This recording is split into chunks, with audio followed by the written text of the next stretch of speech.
Today I'd like to talk about cleansing of crystals. This is a question I often get asked as to what's the difference between cleansing and cleaning crystals. The way that I like to describe that is that with cleansing, it's as though crystals will collect cosmic dust or negative energy, some people would refer to it, or just something that makes the crystal not as vibrant, not as clean, not as energetically charged. So there's a number of different ways of being able to cleanse them. One of the favourites that I like to do, which is the quick and easiest, is just to take the crystal and run it under running cold water. The expression you'll hear me use an awful lot is where thought goes, energy will follow, and it's all about the intent. So if you have a crystal that you feel has got this cosmic dust or is not energetically clean, take it to a tap and run running cold water. But whilst you're doing that, it's visualizing white light going through that crystal. Another way is using the breath. Now, there's some controversy over this, where some people say it's great, other people will say no, you're putting your own breath over it. But again, where thought goes, energy follows. It's about the intent. And for any of you that are Reiki practitioners or are aware of chakras, open up your crown. So allow it to open up almost like a lotus leaf.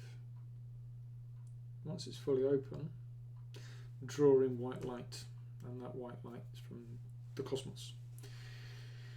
Pull all that white light through, where thought goes, energy follows.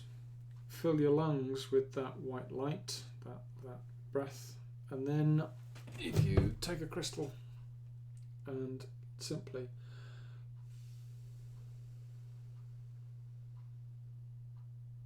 blow over it, hold it to your heart. Where thought goes, energy follows. The intent is that it's cleansed. It's another method.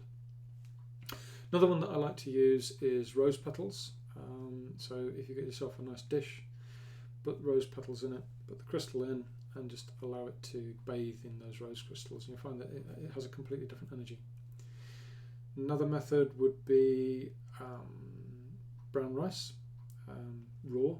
So again, put the brown rice into a bowl, put the crystal into the bowl, and allow the crystal to just cleanse in the brown rice. Another method would be to be able to use tinctures, and I've got some here, just small ones, but if you, and then across the crystal. This is great for doing lots of them. Some of you might be thinking, well, what's the necessity of this?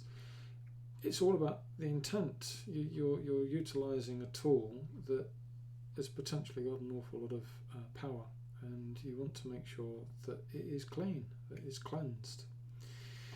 Another method may be using a joss stick or a sage stick. The idea is light it and then just literally allow the smoke to go over the crystal. That's a really nice one to do. Sunlight is another one, but please be careful if you choose to use that, because if you leave it in sunlight for too long, it will bleach the crystal. Some people like to use moonlight, ideally on a full moon, just allow them to bathe in the moonlight. Another way would be in a thunderstorm, so it gets that electrical charge, that spark. Some people like to bury their crystals for a period of time and allow Mother Earth to cleanse them. So there's a whole variety of different ways of being able to do that, but really it's just a case of looking after them, and where thought goes, energy follows. So it's the intent to make sure that they are ready for the purpose that you want to use them for. So hopefully that's been helpful for you, and I look forward to seeing you again. Okay, bye.